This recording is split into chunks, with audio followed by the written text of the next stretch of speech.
உன்னை நீ அறிய வேண்டுமென்றால் நீ உன் ஆழ்மனத்தின் ரகசியத்தை அறிந்து கொள்ள வேண்டும். உடல் அமைதியில் இருக்கிறது. உன் மூச்சு உன் உடலில் இல்லை, அது பயணிக்கிறது. இந்த பயணம் கடந்த காலத்துக்கானது என்பதை நினைவில் வை. இங்கு நீ காண்பது அனைத்தும் சத்தியமே. இது வெறும் பிரபஞ்சம் அல்ல, உனக்குள் இருக்கும் ஆற்றலே இந்த பிரபஞ்சம். நீயே பிரபஞ்சம். இருள் வெளியில் இல்லை, அது உன்னுள் பிறக்கும் முதல் பயம். நீ ஓட முடியாது, அது உன்னோடு பேச ஆரம்பிக்கும்.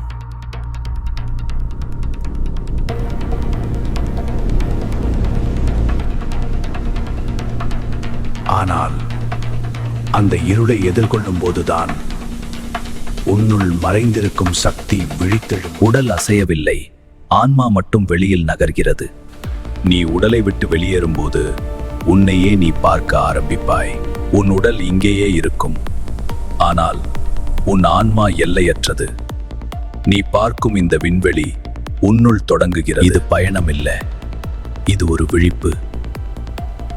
உடலை விட்டு பிரிந்த ஆன்மா பிரபஞ்சத்தை தாண்டி செல்கிறது.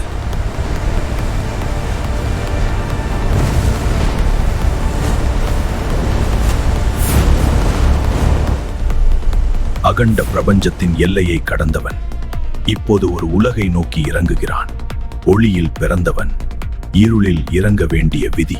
காலம் இன்னும் பிறக்கவில்லை. உலகம் உருவாகும் முன் ஒரு ஆன்மா எழுந்தது. அது பிறந்ததல்ல, அது விழித்தெழுந்தது. இது ஒரு காலம் அல்ல, இது நடந்து முடிந்ததல்ல, இன்னும் நடக்கிறது. போருக்கு முன் தீய சக்தி தன் தருணத்திற்காக காத்திருக்கிறது.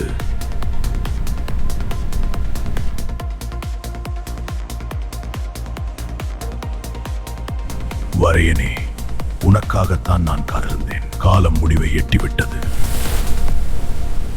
இனி நீ தனியாக இல்லை, என் சக்தி உன்னுள் பாய்.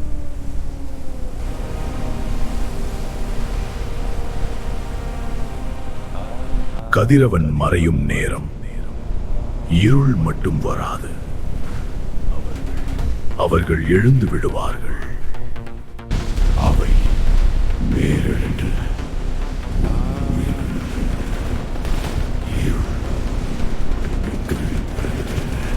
இப்போ இருள் முழுமையாக விழுந்தது. அடித்தளத்தில் மறைந்திருந்த சக்திகள் இப்போது மேலெழ ஆரம்பித்து விட்டது. இது இனி அவர்கள் நின்று கொள்ள மாட்டார்கள். இது இருளின் வருகை அல்ல, இது அழிவின் ஆரம்பம். அவர்கள்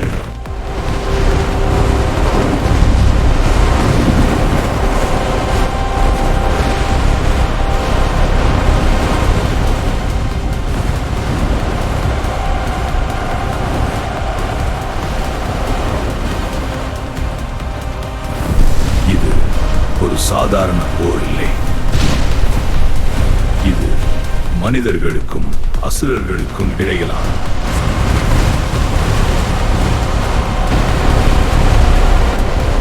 இருளின் படைகளே. இந்த உலகத்தின் நெருப்பில் அனைத்தையும் எரித்து சாம்பலாக்குவோம். இப்போது தொடங்குகிறது. இது ஒரு போர் இல்லை,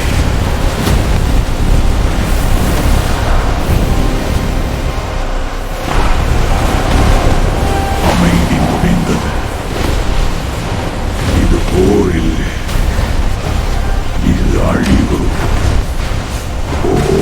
அகந்தையின் இருளே, சிவா.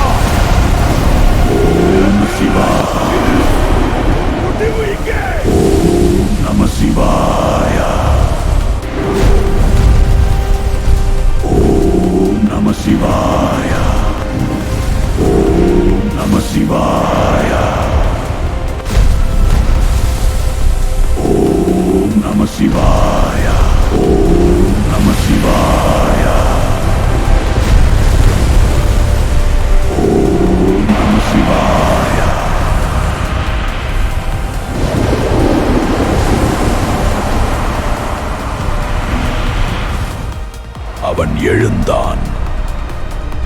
அவன் அடக்கவில்லை, அவன் அழிக்க வந்தான். இந்த மான்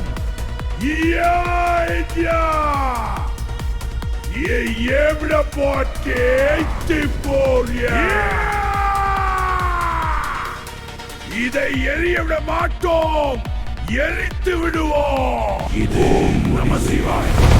நரகத்தின் அரசன் கூட இந்த மண்ணில் இது தீர்ப்பு.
அரக்கர்கள் சாம்பலானார்கள். மீண்டும் சூரியன் மீண்டும் எழுந்தான். போர் முடிந்தது. அரக்கன் தனது தோல்வியை ஒப்புக்கொண்டான். அழிவு முடிந்த இடத்தில் அமைதி பிறக்கிறது. கதிரவன் மீண்டும் எழுந்து விட்டான். இது ஒரு போர் அல்ல, இது ஒரு தீர்ப்பு. அரக்கர்களின் இருள் உலகத்தை விழுங்கும் முன் ஒரு சக்தி எழுகிறது. ஒரு தெய்வம், ஒரு மனிதன். இது முடிவல்ல, இது தீர்ப்பு நிறைவேற்றம். பூமியை அபகரிக்க வந்த அரக்கன் அவன் பிறந்த இடத்திற்கே திரும்புகிறான். எதிர்த்தவன் எவராக இருந்தாலும் தண்டனை தவிர்க்க முடியாது. இது போர் அல்ல, இது தீர்ப்பு. அரக்கன் அழிந்தான், ஆனால் இருள் முழுவதும் அழியவில்லை. பூமியின் அடியில் இன்னும் உயிர் இருக்கிறது. அது மீண்டும் எழுங்கள். மீண்டும் எழுவோம், மீண்டும் எழுவோம். காத்திருப்பியோம் எங்கள் காலம். அமைதி ஒரு புயலில் வரும் அமைதி. இது ஒரு அடி அல்ல, பூமி விழித்தெழும் தருணம். அடியிருந்த சக்தி இப்படி வெளிப்படுகிறது. பூமி உடைகிறது, ஆனால் அது சிதைவல்ல.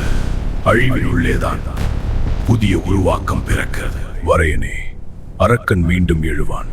அவன் வரும் அவன் எப்போதெல்லாம் எழுகிறானோ அப்போதெல்லாம் நீ பிறப்பாய். அவனை தடுக்குவதுதான் உன் கடமை. இது என் நிலம், இது என் உயிர். இந்த மலை இனி நானே. வாசுகி, நீ வரையனுக்கு துணையாக இங்கே இரு.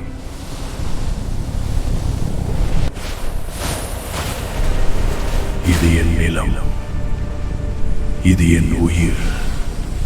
இந்த மலை இனி நானே.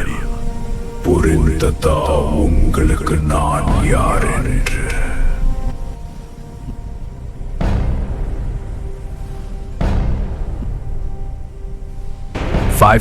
Years ago, in the central and southern parts of the earth, a great change is about to occur, one that will bring the whole world under its control. 5000 வருடங்களுக்கு முன்பு பூமியின் மத்திய கிழக்கு பகுதி அமைதியாக உயிருடன் இருந்தது. அவர்கள் தோண்டியது தங்கம் மட்டுமில்லை, அதற்கு கீழே உறங்கிக் கொண்டிருந்த ஒரு இருண்ட சக்தியையும்.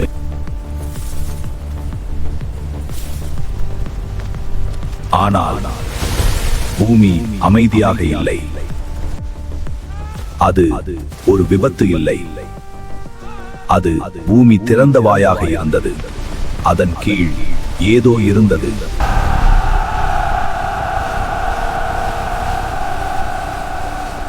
ஆனால் பூமி அமைதியாக இல்லை. அவர்கள் கீழே விழவில்லை, அவர்கள் இழுக்கப்பட்டார்கள்.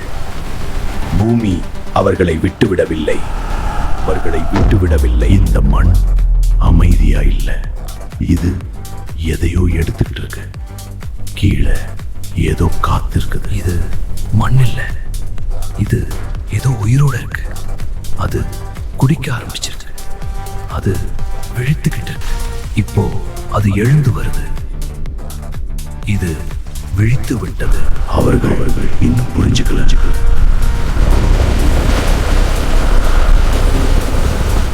இப்போ மனித முடிஞ்சிட்டான்.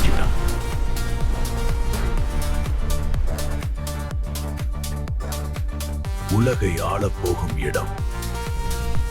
அரசி, தங்க சுரங்கத்தில் ஏதோ விசித்திரமான சத்தம் கேட்குது.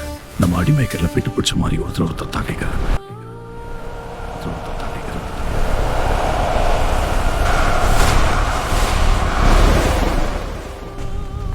அவர்கள் தோண்டியது தங்கம் மட்டுமில்லை,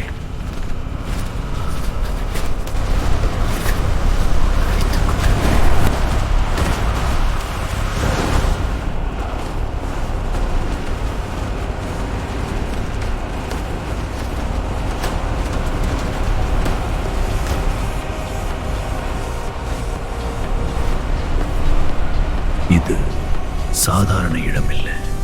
இது மறைக்கப்பட்ட இடம். இது சிலை இல்லை. இது கட்டுப்பாட்டில் இல்லை. அவர்கள் விழித்துக் கொண்டிருக்கிறார்கள். இதை நாம் கட்டுப்படுத்த வேண்டும். அவர்கள் எழுவதற்கு முன் நாம், இது ஒரு உடன்படிக்கை அல்ல, இது கட்டுப்பாடு. அதன் சக்தி நமக்குள். அரசுகள் அமைதிக்காக அல்ல, அதிகாரத்திற்காக அவர்கள் ஒப்பந்தம் செய்தார்கள். அரக்கனுடன் இருள் எழும்பும் முன் அதற்கான உலகம் கட்டப்பட்டது. அவர்கள் அறிந்திருந்தார்கள் அதை அழைப்பதையும் அதை கட்டுப்படுத்துவதையும். இந்த உலகத்தில் சாத்தானின் ஆதிக்கம் தொடங்கி ஆரம்பித்து விட்டது. இந்த உலக உள்ளிருந்து கட்டுப்படுத்துவான். அவர்கள் நாடுகளை கைப்பற்றவில்லை, அவர்கள் உலகத்தை வடிவமைத்தார்கள். சுதந்திரம் கொடுக்கப்படவில்லை, அது ஒரு ஒப்பந்தமாக உருவாக்கப்பட்டது. இப்போது